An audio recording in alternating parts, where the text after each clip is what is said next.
అందులో ముఖ్యంగా గాంజా ఆంధ్రప్రదేశ్లో దీన్ని మన ముఖ్యమంత్రి గారు చంద్రబాబు నాయుడు గారు అలాగే పవన్ కళ్యాణ్ గారు చాలా సీరియస్గా తీసుకున్నారు. ఈ సంవత్సరం పాటు చాలా వరకు పర్సంటేజ్ తగ్గించడం జరిగింది.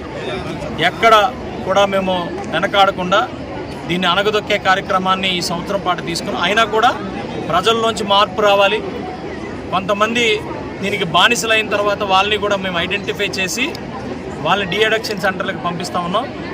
ఎవరు అమ్మినా, ఎవరు వాడినా, ఎవరు ప్రోత్సహించినా చట్ట వ్యతిరేకం. వాళ్ళని ఎట్టి పరిస్థితుల్లో వదిలే ప్రసక్తి లేదు. ఈ గాంజా మీద మడమ తిప్పని మా పోరాటం కొనసాగుతూ ఉంది. ఈరోజు ఇంత పెద్ద ఎత్తున ఈ కార్యక్రమాన్ని చేయడానికి ప్రజల్లో అవగాహన కుదర్చడమే. ఎట్టి పరిస్థితుల్లో ఇలాంటి అవగాహనలు ఎన్నైనా చేస్తాం.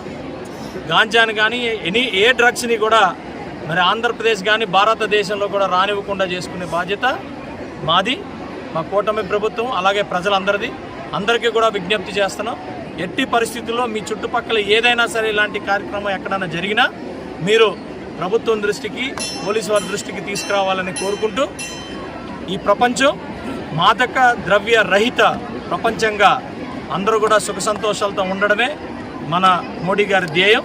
డెఫినెట్గా దీనికోసం మనం అహర్నిశలు పనిచేయాలని చెప్పి కోరుకుంటూ జై హింద్.